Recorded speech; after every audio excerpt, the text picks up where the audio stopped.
सुप्रभात बच्चों। Modern English school के ई लर्निंग कार्यक्रम में आप सभी विद्यार्थियों का हार्दिक स्वागत है। मैं विपुल कुमार सिंह, आपका हिंदी शिक्षक। इस वीडियो के माध्यम से आपके व्याकरण के यानी विकारी शब्द का तीसरा पद यानी विशेषण लेकर उपस्थित हुआ हूँ इस वीडियो के माध्यम से। चलिए तो प्रारंभ करते हैं। बच्चों, हम लोग जो आज पढ़ेंगे विशेषण, विकारी शब्द का ये तीसरा पद है। चूँकि इसके पूर्व में संज्ञा और सर्वनाम हो चुका है, अब विशेषण आज प्रारंभ करते हैं। विशेषण का अर्थ क्या होता है पहले जानते हैं। विशेषण का अर्थ होता है विशेषता बतलाने वाला। क्या विशेषण का अर्थ क्या होता है? विशेषता बतलाने वाला। चलिए तो अब देखते हैं इसमें इसका परिभाषा क्या है। तो जो शब्द संज्ञा या सर्वनाम शब्द की विशेषता बतलाता हो उसे विशेषण कहा जाता है। यानी कि जो सब संज्ञा या सर्वनाम शब्द की विशेषता बतलाए उसे विशेषण कहते हैं। अब जैसे कैसे भाई संज्ञा और सर्वनाम क्या है? तो संज्ञा पहले बताए थे कि किसी भी नाम को संज्ञा कहते हैं, और सर्वनाम मतलब संज्ञा के स्थान पर प्रयुक्त होने वाले जो शब्द होते हैं उसको सर्वनाम कहते हैं। ठीक है। अब यहाँ पर जैसा कि देख पा रहे हैं संज्ञा और सर्वनाम। तो सर्वनाम क्या है? मैं, हम, तुम, वे, आप, हम लोग, ये सब क्या है? सर्वनाम है। ठीक है। चलिए तो अब हम लोग यहाँ देखते हैं कि जो सर्वनाम का परिभाषा भी बतला दिए। अब यहाँ उदाहरण के माध्यम से समझते हैं। जिस स्क्रीन पर देख रहे हैं कि यह कौवा काला है। काला यहाँ पर क्या है? विशेषण है। किसकी विशेषता बतलाया जा रहा है? तो कौवा का, यानी कौवा काला है, उसकी जो रंग को बतला रहा है। आम मीठा है, मीठा यहाँ पर भी बतला रहा है, मीठा उसका जो है स्वाद को बतला रहा है ना। तो ये सब आपका विशेषण है। तो यहाँ पर देखिए नीचे लिखा हुआ भी, ऊपर लिखे हुए वाक्यों में काला व मीठा शब्द कौवा संज्ञा व आम संज्ञा की विशेषता को बताता है, अतः यह विशेषण है। और अब देखिए विशेष से क्या होता है वो समझिए कि विशेष जिस संज्ञा या सर्वनाम शब्द की विशेषता बतलाई जाती है उसे विशेष से कहते हैं। जिस संज्ञा या सर्वनाम, जैसे अभी यहाँ पर था ना कि कौवा और जो है तो आम, तो ये हो गया संज्ञा, तो यही विशेष है। या उसके जगह पर अगर सर्वनाम का प्रयोग हुआ तो वह सुंदर है ना, तो वह यहाँ पर संज्ञा है, तो क्षमा करेंगे यह सर्वनाम है। तो ये संज्ञा और सर्वनाम यानी इसी का विशेषता बताया जा रहा है, तो यही आपका विशेष्य होता है। तो परिभाषा इस तरह से है कि जिस शब्द की विशेषता बतलाई जाए, अर्थात जिस संज्ञा या सर्वनाम शब्द की विशेषता बतलाई जाए उसे विशेष्य कहा जाता है। नीचे देखिए उदाहरण में लिखा हुआ है कि ऊपर लिखे उदाहरण में कौवा और आम में विशेष्य है, क्योंकि इन्हीं की खूबी बताई जा रही है, अर्थात विशेषता बतलाई जा रही है। अब है कि प्रविशेषण किसे कहते हैं? क्या? प्रविशेषण। तो आइए प्रविशेषण देखते हैं।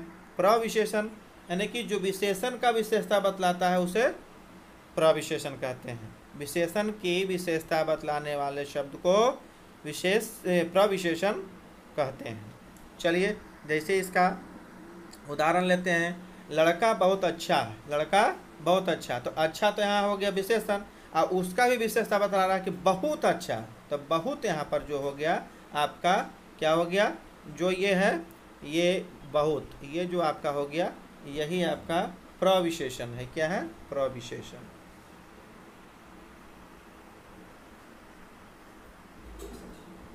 चलिए आगे, तुम ज़्यादा चालाक हो, तो ज़्यादा इसमें आपका है, तो वही है कि ऊपर लिखे वाक्यों में बहुत और ज़्यादा शब्द अच्छा तथा चालाक विशेषण की है ना, और विशेषता यानी खूबी को बतलाते हैं, यह प्रविशेषण है। यानी कि विशेषण की विशेषता बतलाने वाले शब्द को प्रविशेषण कहा जाता है।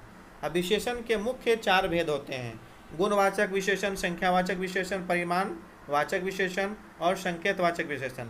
लेकिन एक इसमें और दिया बच्चों, आप लोग पढ़ें, इस ज़्यादा ये नहीं है, नहीं इसमें नहीं भी पढ़ सकते, कोई दिक्कत नहीं है, लेकिन मुख्य 4 ही हैं। एक व्यक्तिवाचक भी इसमें जोड़े हैं, वो आगे हम इसका वर्णन करेंगे। चलिए अब शुरू करते हैं कि गुणवाचक विशेषण किसे कहते हैं। तो जिस विशेषण से संज्ञा सर्वनाम के गुण या दोष का बोध होता है उसे गुणवाचक विशेषण कहते हैं, है ना। ये विशेषण भाव, है ना, रंग, दशा, आकार, समय, स्थान, काल आदि से संबंधित होते हैं, है ना, यानी गुण इसमें बतलाता है। तो जैसा कि आप यहाँ पर देख पा रहे हैं कि उदाहरण में कि गुण वह क्या है? वह एक अच्छा लड़का है, तो उसके अंदर जो अच्छाई का गुण है। यह कलम लाल है, तो लाल ये रंग का प्रतीक है, रोटी गोल है तो इसका आकार बतला रहा है, अवस्था यानी में क्या है, भूखे पेट नहीं रहना चाहिए यानी कि इसकी अवस्था स्थिति को बतला रहा है। इसमें है कि विशेषण में इनके कुछ मुख्य रूप इस प्रकार है, इसको ध्यान से आप लोग देखते जाइएगा। गुण में क्या क्या आता है, गुण में है आपका भला, उचित, अच्छा, ईमानदार, सरल, बुद्धिमान, है ना, सच्चा, है ना, दानी, न्यायी, सीधा, शांत आदि। अब आता है दोष, ये सब गुणवाचक विशेषण के उदाहरण में बच्चों याद रखिएगा। दोष में क्या है, बुरा, अनुचित, झूठा, क्रूर, कठोर, घमंडी, बेईमान, पापी आदि। रूप रंग में है कि लाल, पीला, नीला, हरा, सफ़ेद, काला, बैगनी, सुनहरा, चमकीला आदि। आकार में है गोल, चौकोर, नुकीला, लंबा, चौड़ा, सीधा, तिरछा, बड़ा, छोटा, चपटा, ऊंचा, मोटा, पतला आदि। स्वाद में क्या होता आता है, मीठा, कड़वा, नमकीन, तीखा, खट्टा आदि। ये सब जो आप देख रहे हैं ये सब गुणवाचक का ही उदाहरण है ना। अब दशा और या अवस्था में आ जाइए, जैसे कि दुबला है, पतला है, मोटा है, भारी है, पिघला, गाढ़ा, गीला, सूखा, घना, गरीब, रोगी, स्वस्थ, कमजोर, हल्का, बूढ़ा आदि। ये सब अवस्था या दशा को समझा जो है दर्शाता है बच्चों। स्थान में है भीतरी, बाहरी, ऊपरी, सतही, पूर्वी, पक्षियाँ, दायां, बायां, क्षेत्रीय आदि। काल, अब काल का मतलब समय होगा, नया, पुराना, ताज़ा, भूत, भूत मतलब जो बीत गया है, वर्तमान जो वर्तमान में चल रहा है, भविष्य में जो आने वाला है, अगला, पिछला, टिकाऊ, वार्षिक, मासिक, मासिक मतलब होता है महीने का, है ना। ये सब आपका समय से है, काल से। स्थिति और दशा क्या है, दिशा क्या है, तो निचला, ऊपरी, उत्तरी, पूर्वी आदि। स्पर्श में क्या आता है भाई, जैसे मुलायम है, स्पर्श से यानी कि छूने से पता चलता है तो ये लगता है कि सख्त है, कि मुलायम है, ठंडा है, गर्म है, कोमल है, खुरदरा है। ये सब आपका गुणवाचक विशेषण का उदाहरण था। इससे आप पकड़ सकेंगे, याद रहेगा तो, कि आप गुणवाचक विशेषण जब पकड़ने के लिए, पकड़ने से तात्पर्य है कि उसको जब समझने के लिए दिया जाएगा, कि इसमें छांटने के लिए दिया जाएगा कि कौन सा विशेषण है, तो आप इस तरह से कर सकते हैं। चलिए आइए, दूसरा भेद इसका है संख्यावाचक विशेषण। क्या, संख्यावाचक विशेषण। तो वैसे विशेषण जो संज्ञा या सर्वनाम की संख्या या क्रम का बोध कराते हैं वो संख्यावाचक विशेषण कहलाते हैं। फिर से, वे विशेषण जो संज्ञा या सर्वनाम की संख्या या क्रम का बोध कराते हैं वो संख्यावाचक विशेषण कहलाते हैं। जैसे इसका उदाहरण देखिए, घर में 8 लोग हैं, 8 देखिए यहाँ पर क्रम भी है और संख्या भी है। तीनों बहनें चतुर है, तो तीनों यहाँ 3 हो गया, ये भी क्रम बता रहा है या इसका संख्या बता रहा है। चाचा ने दूसरी शादी कर ली, ये भी आपका देखिए दूसरी यहाँ पर है। मिठाइयाँ हर एक को दो, हर एक माने एक एक को, सबको दो, है ना। ऊपर लिखे वाक्यों में 8, तीनों, दूसरी और हर एक सब संख्यावाचक विशेषण है। संख्यावाचक विशेषण के भी दो भेद होते हैं, एक निश्चित संख्यावाचक विशेषण और दूसरा अनिश्चित संख्यावाचक विशेषण, है ना। तब चलिए बारी बारी से, निश्चित संख्यावाचक विशेषण क्या है, तो जो विशेषण सब निश्चित संख्या का बोध कराए उसे निश्चित संख्यावाचक विशेषण कहते हैं, है ना। वह उदाहरण से समझेंगे। वे विशेषण जिससे विशेष के विशेष, इसको एक तरह से और परिभाषा दे सकते हैं कि वे विशेषण जिससे विशेष की निश्चित संख्या का बोध हो निश्चित संख्यावाचक विशेषण कहलाता है। इसको उदाहरण से समझेंगे। मेरी कक्षा में 20 छात्र हैं, मेरी कक्षा में अर्थात वर्ग में 20 छात्र है, तो 20 यहाँ देखिए 20 निश्चित यहाँ पर बतलाया जा रहा है। घर में 1 कमरा है, 1 बताया जा रहा है। आसमान में 2 चिड़ियाँ उड़ रही है, तो 2 बतलाया जा रहा है। बारात में 100 लोग हैं, लेकिन निश्चित इसमें बतलाया जा रहा है 100 है तो 20 है तो 1 है, इसलिए ये निश्चित संख्यावाचक विशेषण के अंतर्गत आता है ना। अब आइए जो है दूसरा है अनिश्चित संख्यावाचक विशेषण, है ना। जो विशेषण सब निश्चित संख्या का बोध न कराए, अभी बताया था ना इसमें निश्चित में कि जो विशेषण सब निश्चित संख्या का बोध कराए वो निश्चित है होता है, लेकिन इसमें खाली न जोड़ देना है कि जो विशेषण सब निश्चित संख्या का बोध न कराए उसे अनिश्चय वाचक सर्वनाम अनिश्चयवाचक विशेषण कहते हैं। इसको इस तरह से, दूसरा इसका परिभाषा इस तरह से भी कह सकते हैं कि वे विशेषण जिससे विशेष की निश्चित संख्या का बोध न हो वे अनिश्चित संख्यावाचक विशेषण कहे जाते हैं। अब इसका उदाहरण क्या है, जैसे गर्मी से कुछ लोग बेहोश हो गए। कुछ का मतलब यहाँ निश्चित नहीं है, कितना हुआ बीमारी कोई पता नहीं, कुछ, तो यहाँ पर ये अनिश्चित हो गया। पार्टी में बहुत कम लोग थे, तो बहुत कम कितना, कुछ खा कर स्कूल जाना, कुछ क्या, तो कुछ अनिश्चित है। कुछ देर बाद आना, कुछ भी अनिश्चित है, इसलिए ये सब अनिश्चित में आता है ना। इन सभी वाक्यों में विशेष की निश्चित संख्या का बोध नहीं होता है। निश्चित संख्या विशेषण ये भी 5 भेद है इसका। एक गणनावाचक है, क्रमवाचक है, आवृत्तिवाचक है और आपका समुदायवाचक और प्रत्येक बोधक है। अब जैसे गणनावाचक में आता है 1, 2, 3, 4, 5, 6 इस तरह से। क्रमवाचक में पहला, दूसरा, तीसरा, चौथा, पाँचवा, छठा इस तरह से। आवृत्ति मतलब जिसका जो है बार बार रिपीट होता है, यानी कि पुनरावृत्ति होता है, जैसे दूना, तिगुना, चौगुना, इस तरह से आपका यह हो जाता है बच्चों, है ना। अब यहाँ पर तीसरा हम देखते हैं, देख लिए आवृत्ति। चौथा में है समुदायवाचक, यानी दोनों, तीनों, चारों, ये पाँचों, छहों, ये आता है समुदायवाचक में। पाँचवा है प्रत्येक बोधक, माने उसमें होता है प्रत्येक, हर एक, दो दो, सवा, ढाई, है ना, डेढ़, ये सब आता है प्रत्येक बोधक में। तो गणनावाचक, संख्यावाचक विशेषण के भी दो भेद हैं, एक पूर्णांक बोधक और दूसरा अपूर्णांक बोधक। तो पूर्णांक बोधक में जैसे 1, 2, 4, 100, 1000। अपूर्णांक मतलब पाव, आधा, पौन, सवा, डेढ़, ये सब आता है। चलिए बच्चों, ये हुआ। अब तीसरा में आते हैं हम लोग। तीसरा इसका जो भेद है परिमाणवाचक, पहला तो गुणवाचक था, दूसरा संख्यावाचक हो गया, तीसरा परिमाणवाचक विशेषण है। इसमें मात्रा और तौल की बात आती है बच्चों। जिस विशेषण से किसी वस्तु की माप, तौल, मात्रा अथवा परिमाण का बोध हो, उसे परिमाणवाचक विशेषण कहते हैं, है ना। जैसे राम ने 5 मीटर कपड़ा लिया, उसे 2 किलो चावल चाहिए। इसमें देखिए नापने का है, तौलने का है, मापने का है ना, तो मात्रा बताने का है, तो ये सब आपका आ जाता है परिमाण में, है ना। प्यास लगी है, थोड़ा पानी दे दो, इसमें मात्रा है, तौलने नापने का बोध हो रहा है ना। तो इसमें आप यही देखिए। आगे है परिमाणवाचक विशेषण के भी दो भेद होते हैं। जिस प्रकार की आपका संख्यावाचक विशेषण का दो भेद था, वैसे इसमें भी है निश्चित परिमाण और इसमें अनिश्चित परिमाणवाचक विशेषण। तो देखिए यहाँ पर, जिस विशेषण शब्द से किसी वस्तु की निश्चित माप तौल का बोध हो, उसे निश्चित परिमाणवाचक विशेषण कहते हैं, है ना। जैसे 2 सेर आटा, 5 मीटर का रुमाल, 1 किलो, मैंने 1, 2, 5, ये सब आपका क्या है, निश्चित हो गया, है ना। अब अनिश्चित में ठीक इसका विपरीत रहेगा बच्चों, यानी कि जिस विशेषण से किसी वस्तु की निश्चित माप तौल का बोध न हो, उसे अनिश्चित परिमाणवाचक विशेषण कहते हैं। जैसे थोड़े पैसे और ज़्यादा काम, अधिक दूध, तो थोड़े में पता नहीं चलता, इसलिए अनिश्चित हो गया। ज़्यादा, कितना ज़्यादा, तो ये अनिश्चित है। अधिक, तो ये भी पता नहीं चलता है, ये भी आपका हो गया। तो अब आ जाइए, आपका ये हो गया परिमाणवाचक विशेषण के दोनों भेद। अब आपका है सार्वनामिक या संकेतवाचक विशेषण। यहाँ पर देखिए तीसरा ही लिखा गया है, मिसप्रिंट हो गया बच्चों, यहाँ पर चौथा होना चाहिए था, ये जो लिखा गया है ना। चलिए अब देखते हैं, ये आपका चौथा हो गया ना, चौथा होना चाहिए सर्वनामिक या संकेतवाचक विशेषण। चलिए आगे देखते हैं। ऐसे शब्द जो सर्वनाम होकर भी किसी संज्ञा से पहले आकर उसकी विशेषता को बताए, उन्हें संकेतवाचक या सर्वनामिक विशेषण कहते हैं। निश्चयवाचक भी कहीं कहीं बोलते हैं इसको। चलिए आते हैं, देखते हैं इसमें कि ऐसे शब्द, फिर से ध्यान से सुनिए, इसमें बहुत समझने वाला चीज़ है। ऐसे शब्द जो सर्वनाम होकर भी किसी संज्ञा से पहले आकर उसकी विशेषता को बताए, उन्हें संकेतवाचक या सर्वनामिक विशेषण कहते हैं। देखिए उदाहरण से समझते हैं इसमें। जैसे वह लड़का नहीं आया, लड़का यहाँ संज्ञा है और उसके पहले यहाँ देखिए सर्वनाम है ना। वह जो है सर्वनाम है, इसलिए ये आपका क्या हो गया, सर्वनामिक विशेषण हो गया। यह किताब अच्छी नहीं है, तो यह किताब संज्ञा है, इसके पहले यहाँ पर देखिए ये सर्वनाम यह है ना, निश्चयवाचक सर्वनाम है, तो इसलिए यहाँ पर ये भी सर्वनामिक विशेषण है।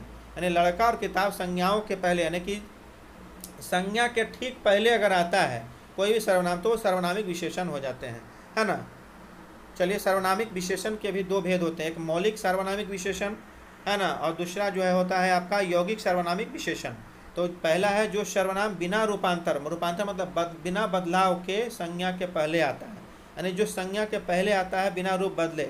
जैसे यहाँ पर यह कमरा संज्ञा है, उसके पहले देखिए यह आ गया। वह लड़की, कुछ विद्यार्थी, ये सब देखिए संज्ञा के पूर्व है ना। तो इसे हम सर्वनामिक विशेषण में आपका मौलिक सर्वनामिक विशेषण कहते हैं। आइए अब यौगिक सर्वनामिक विशेषण को बतलाते हैं कि जिन्हें मूल सर्वनामों में प्रत्यय लगाने से बनाया जाता है, उसे हम यौगिक सर्वनामिक विशेषण कहते हैं। फिर से, जिन्हें मूल सर्वनाम में प्रत्यय लगाने से बनाया जाता है, तो उसे हम यौगिक सर्वनामिक विशेषण कहते हैं। जैसे ऐसा लड़का, कैसा कमरा, तो लड़का को ऐसा, कैसा, जैसा, ये सब जो संज्ञा के पूर्व जुड़ा हुआ है, इसलिए ये यौगिक हो गया। मतलब यौगिक मतलब दो शब्दों का मेल हो गया। आइए अब आगे देखते हैं। ये तो भेद चारों समाप्त हो गया बच्चों। अब यहाँ पर जो एक बतलाए थे व्यक्तिवाचक विशेषण, जो कि आपका पाठ में हो भी सकता है, नहीं भी रह सकता, नहीं रहता है। चलिए तो व्यक्तिवाचक विशेषण भी थोड़ा सा जान लेते हैं। यानी कि जो विशेषण सब व्यक्तिवाचक संज्ञा से बनते हैं, उन्हें व्यक्तिवाचक संज्ञा विशेषण कहते हैं।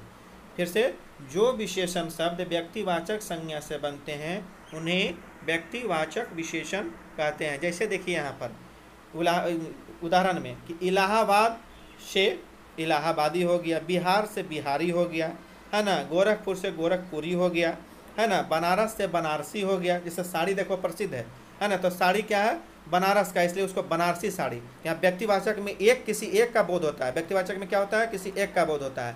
तो किसी एक जगह का नाम, जैसे इलाहाबाद खास नाम है, इलाहाबादी हो गया, बिहार के हैं तो बिहारी हो गया, गोरखपुर गोरखपुरी, है ना, साड़ी है जब बनारस तो बनारसी हो गया। इस तरह से आपका जब किसी एक का नाम का बोध होगा तो वहाँ होगा, उसी से जो शब्द बनते हैं वो व्यक्तिवाचक विशेषण है।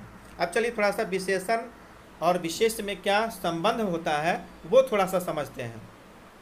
तो विशेषण और विशेष में या विशेष और विशेषण में संबंध क्या है, विशेषण संज्ञा या सर्वनाम की विशेषता बतलाते हैं, जिसकी फिर जो है विशेष से क्या है भाई, तो जिसकी विशेषता बतलाई जाती है, अर्थात संज्ञा या सर्वनाम की विशेषता बतलाई जाती है तो उसे वो विशेष कहते हैं। विशेषण का भी दो प्रकार से जो है प्रयोग तो किए जाते हैं, प्रयोग में लाए जाते हैं। पहला, कभी विशेषण विशेष के पहले आता है और कभी विशेषण विशेष के बाद आता है ना। तो इसके देखिए कुछ महत्वपूर्ण जो है ये क्या है बिंदु है जो आपको जानकारी लेना जरूरी है कि विशेषण के लिंग वचन विशेष के लिंग वचन के अनुसार ही होता है। यानी विशेषण का जो लिंग वचन होगा विशेष से, यानी कर्ता जो होता है वो उसके अनुसार ही होगा विशेषण का लिंग वचन जो कर्ता का होगा, अर्थात विशेष्य का होगा, है ना। जैसे इसको आगे समझते हैं, तो अच्छे लड़के पढ़ते हैं, यहाँ पर देखिए अच्छे है इसी यहाँ लड़के हो गया, पढ़ते हो गया, लेकिन यही रहता कि अच्छा रहता तो यहाँ पर लड़के नहीं होता, लड़का होता, अब पढ़ता होता, नहीं अच्छा लड़का पढ़ता है। यहाँ पर एक वचन और बहुवचन की बात है, लिंग यानी वचन का परिवर्तन है। पायल अच्छी लड़की है, पायल देखिए एक वचन है यहाँ, तो यहाँ पर पायल के अनुसार यहाँ पर अच्छी भी लगा और लड़की भी है। ऐसे अगर और ज़्यादा बहुवचन होता कर्ता में यानी कि विशेष से, तो यहाँ पर आपका लड़कियाँ हो जाता। मोहन गंदा लड़का है, मोहन यहाँ पर देखिए एक वचन है इसलिए एक का बोध हो रहा है, गंदा लड़का है, लड़के नहीं हुआ।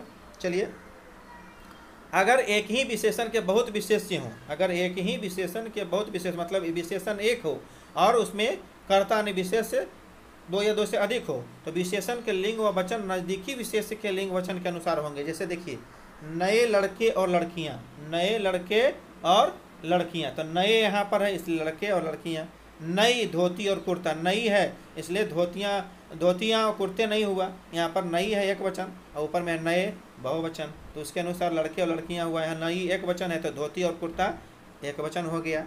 चलिए आगे आते हैं, विशेषण की कुछ अवस्थाएं होती है जिसको आप लोग अंग्रेजी में पढ़ते होंगे डिग्री ऑफ कंपैरिजन, है ना। उसकी अवस्थाएं होती है क्या, वो देखिए। विशेषण की तीन अवस्थाएं होती है ना। विशेषण के तीन अवस्था क्या क्या होता है भाई, तो उत्तरावस्था, क्षमा करेंगे, मूलावस्था, उत्तरावस्था और उत्तमावस्था, यानी कि मूल अवस्था, उसके आगे उत्तर अवस्था और लास्ट में तीसरा है उत्तमावस्था। चलिए बारी बारी से इसमें हम लोग पढ़ेंगे। पहला क्या, मूलावस्था क्या होता है, जिन विशेषणों का प्रयोग किसी व्यक्ति या वस्तु के गुण व दोष बताने के लिए किसी एक व्यक्ति या वस्तु, है ना, फिर से देखें, जिन विशेषणों का प्रयोग किसी व्यक्ति या वस्तु के गुण व दोष बताने के लिए किया जाए तो वो विशेषण की मूलावस्था होती है। इस तरह से भी कह सकते हैं कि जिन विशेषणों का प्रयोग किसी एक व्यक्ति या वस्तु के गुण व दोष बताने के लिए प्रयुक्त किया जाए वह विशेषण की मूल अवस्था होती है। इसके अंतर्गत विशेषण के दूसरे किसी विशेषण तुलना न होकर सीधे व्यक्त होता है। इस तरह से भी कह सकते हैं।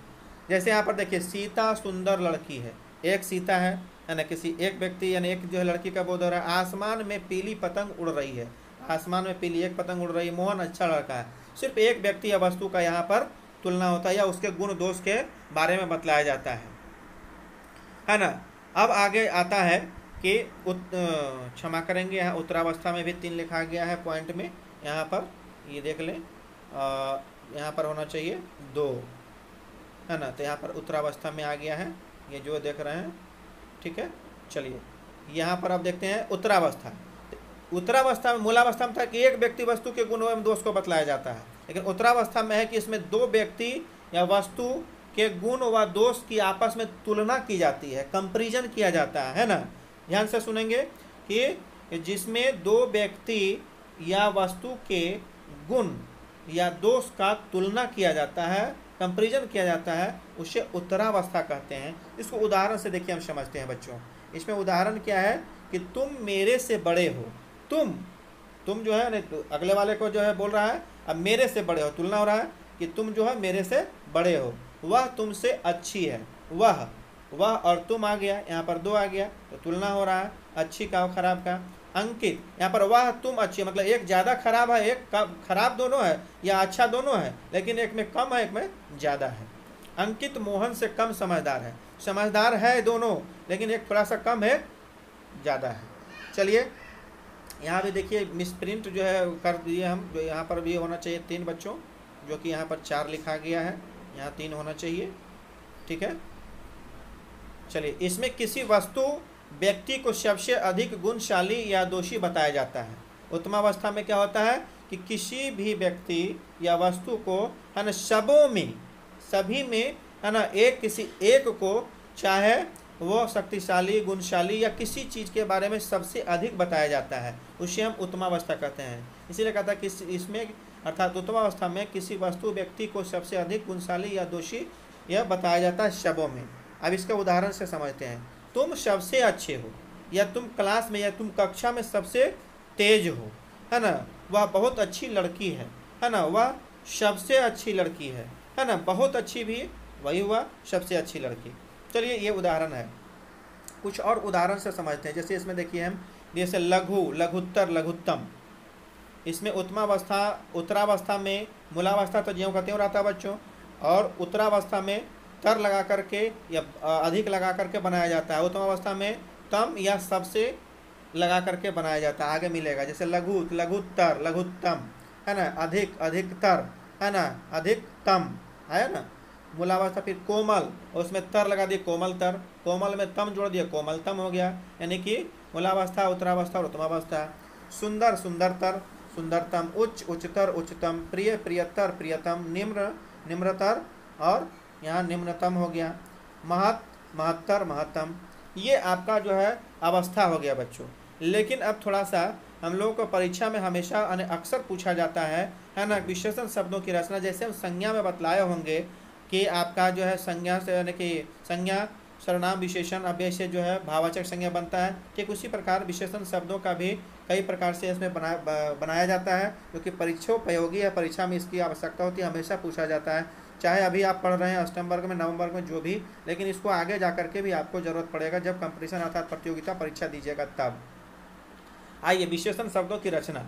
ने विशेषण शब्दों की रचना संज्ञा, सर्वनाम, क्रिया, अव्यय आदि के साथ उपसर्ग, प्रत्यय आदि लगाकर किया जाता है। क्या चीज़ से? जिस प्रकार हम भाववाचक में बताए थे उसी प्रकार इसमें भी कुछ तो जो है विशेषण मूल अवस्था में होता ही, उसमें कोई शक नहीं है, लेकिन कुछ और में आपको क्या है, उपसर्ग प्रत्यय लगा करके बनाया जाता है।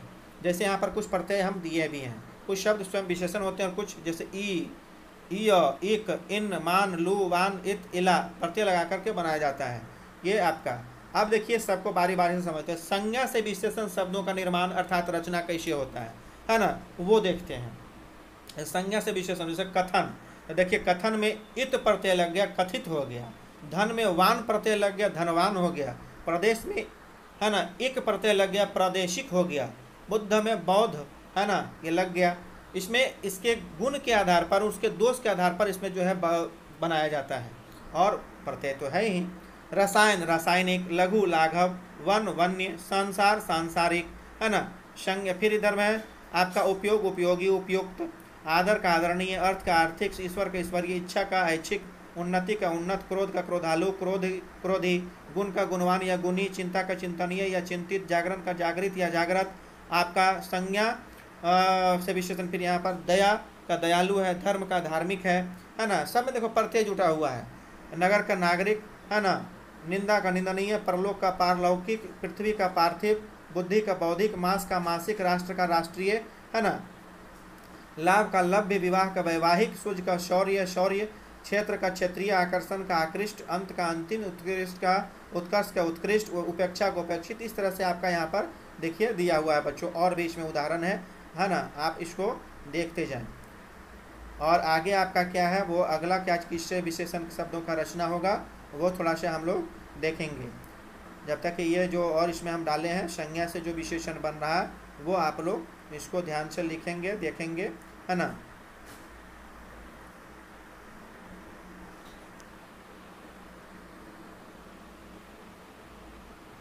अब देखिए आगे आपका सर्वनाम से, ये संज्ञा से था, अब सर्वनाम से। सर्वनाम से विशेषण शब्द की रचना।